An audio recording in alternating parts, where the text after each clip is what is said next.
Hello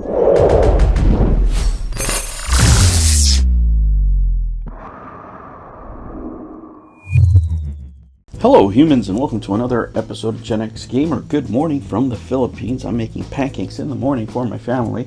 Let me tell you, it's a beautiful morning out here. It's already a little hot, let me say that. That's the temperature of the island, but it's not as hot as UBISOFT and the disaster that they're going through, which, you know, for new investors could be quite the opportunity, right? Buying stock on the low is always a great thing to do. I think there's more value in this company than what's reflected in the stock price. But while the current CEO is the head of the company, I don't see much changing. Now, there's a leaked memo out here that everybody's talking about, and what I'm going to do is I'm going to have the reader go through it so you guys know exactly what is said. But there's several things here, several patterns that I notice that I don't agree with. Whenever, you know, companies close studios in Japan, it's always a bad thing.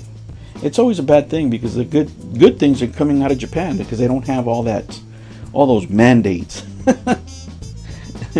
all those socialist mandates, right? They're more independent thinkers. They tend to be more creative, and they just come up with better concepts of games. Regardless, they're going to be going through layoffs as they're closing down Xdefiant.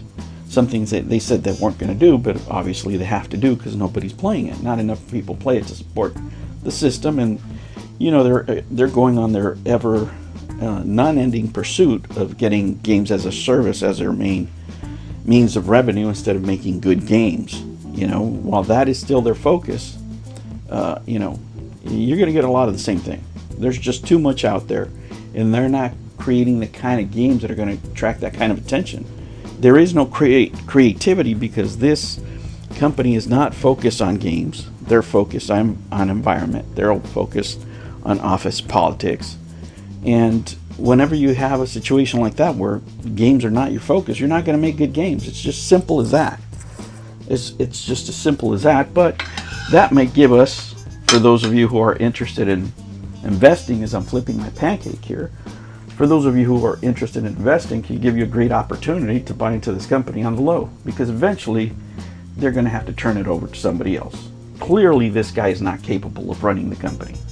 This is the second memo, the second announcement they've made in less than 3 months, right? Remember the last one was September 24th before the earnings call to talk about how disappointing Star Wars was, where they acknowledged that the game wasn't ready upon launch, and that was their criticism for many of the players, and that's why they didn't get the engagement that they wanted out of the game, even though it's an okay game. It's just not Star Wars ready. You know, it's not up to the caliber of the competition. There's just better games out there to play for that kind of money. If you're going to be asking for $150, you have many other choices, and that's what's being reflected on the stock price here. Now, I'm not going to sit here and paraphrase the entire memo for you. What I'm going to do is I'm going to have the reader read it to you so we know exactly what we're talking about. And after that, what I'm going to do is I'm going to play for you actual players' comments from Reddit so you can see what the opinions are after this memo, right? These are the kind of things that, you know, I do on the internet while I'm reading out here on my vacation. But I know a lot of people are still working out there and they don't have the time to do this. So I think it'd be just a good time for you if you're driving, if you're sitting out there at work, have nothing else to do, and are a fan of the video game business and video games themselves, to see what the future holds for Ubisoft and what public opinion is out there. All right, humans, let's get into it. Exclusive, Yves Guillemot's internal memo about Xdefiant closure and the future of Ubisoft. Following the closure of Xdefiant and its studios, Yves Guillemot sent an internal memo to Ubisoft employees about its future. The internal memo reads, "Hello everyone. It has been some time since I last spoke to you, and I apologize for this silence, especially as the past months have been challenging and unsettling for Ubisoft and likely for each of you. The announcement by Marie-Sophie regarding the discontinuation of Xdefiant, the closure of the San Francisco and Osaka studios, and the ramp down of the Sydney production site is among the difficult decisions we've had to make. I want to take this opportunity to pay tribute to the tremendous work done by the Xdefiant's teams. Their goal was to challenge the best shooter on the market, but despite the intensity of their efforts, it was not enough. To everyone leaving Ubisoft, I want to express my deepest gratitude for the work you have accomplished and the contributions you have made. We will do everything possible to provide you with the best support during this transition phase. We wanted to take a firm and clear decision to enable us to concentrate our investments and forces on more profitable projects. I am well aware that, given the current context, such announcements may worry you, and that's understandable. The entire industry is facing similar difficult decisions, yet often the scale of the impact is much larger. Our organization has allowed us to limit the impact of these kinds of decisions and make more targeted restructurings, and all our efforts are focused on trying to maintain this course and philosophy. We will continue working on evolving our organization to adapt it to market changes, and with a long-term perspective in mind. Over the past few weeks, I've had the chance to read the results of the Ubisoft XP 2024 survey. The vast majority of you participated, the response rate was over 86%, and you've shared your questions and concerns about the future of Ubisoft via more than 55,000 comments. I would like to sincerely thank you for your commitment, the quality of your feedback, and your collective intelligence. It's very impressive. We are compelled to take your critiques to heart, live up to your expectations, and be accountable to you and your needs. I want you to know that all my energy is focused on finding the means to guide Ubisoft through these turbulent times. I am working tirelessly with my team to identify the best solutions so we can maintain control of our destiny. This company, the incredible gem we've built together over the past 38 years, means everything to me. It's a part of who I am, it's in my core. I'm doing everything I can to help us regain momentum, so that we can continue to make Ubisoft a key player in our industry, a creator known for its unique and exceptional video games. In the coming days, some members of the executive committee will reach out to you. Cecile Russell will share new initiatives aimed at addressing some of the questions raised by Ubisoft XP. Marie-Sophie de Wabert will present initiatives to bring back a daily focus on creation, ensuring fewer unnecessary processes and more time dedicated to what truly matters to each of us, making the best games possible. Alan Kaur will provide updates on the launch of Assassin's Creed Shadows, progress made in strengthening our relationship with gamers, particularly regarding the Crew Motorfest and Star Wars Outlaws. Thank you sincerely for your daily commitment and the quality of your work. The greatest strength of Ubisoft is its people. That strength is you. Thank you. Yves. Yves' email came following the internal announcement from Marie-Sophie de Wabert that Xdefiant and some of its studios would be closing. Xdefiant's closure will see 143 people departing in San Francisco and 134 people likely to depart in Osaka and Sydney. You can read Marie-Sophie de Wabert's internal memo below. Marie-Sophie. Hello all, today, I wanted to share with you that we've made the difficult decision to discontinue development on Xdefiant. Despite an encouraging start, the team's passionate work, and a committed fan base, we've not been able to attract and retain enough players in the long run to compete at the level we aim for in the very demanding free-to-play FPS market. As a result, the game is too far away from reaching the results required to enable further significant investment, and we are announcing that we will be sunsetting it. Concretely, that means that as of today, new downloads, player registrations and purchases will no longer be available. Season 3 will still launch, and the servers will remain active until June 3, 2025, out of appreciation for both our dev teams who worked on it and for Xdefiant's active players. Unfortunately, the discontinuation of Xdefiant brings difficult consequences for the teams working on this game. Even if almost half of the Xdefiant team worldwide will be transitioning to other roles within Ubisoft, this decision also leads to the closing of our San Francisco and Osaka production studios and to the ramp down of our Sydney production site, with 143 people departing in San Francisco and 134 people likely to depart in Osaka and Sydney.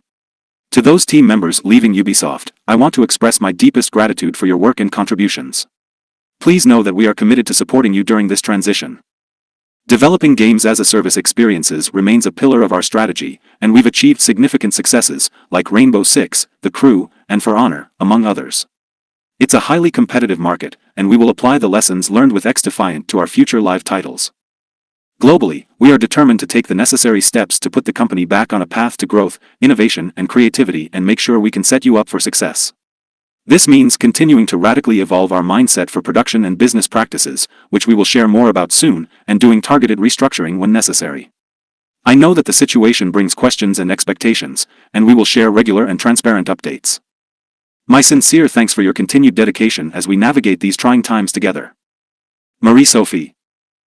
Yves Guillemot is the worst CEO I've seen in a AAA company. Say what you want about Bobby Kotick. He killed all Activision franchises except for COD, and threw many Blizzard franchises to the ground, but at least he made money. A lot of money. Same thing with EA and their CEO. This guy reduced Ubisoft to Assassin's Creed, Far Cry, and your monthly attempt at a game-as-a-service copycat. They did it all and almost everything failed catastrophically. Eventually Ubisoft will be sold to anyone, and this guy who did absolutely nothing good in the last 10 years will get so much money that his next 5 generations won't have to work a day. If we're being honest for a moment, Ubisoft has a structural problem that cannot be easily solved even if we assume more competent management. They have a lot more employees per dollar of revenue than their competition. In part because Ubisoft set up studios all around the globe to collect as many state subsidies as possible. The problem with that is their games all have to have a certain structure that enables these studios to develop different parts of the game which then get glued together in the end. It's why all their stories pretty much suck and their games feel so formulaic.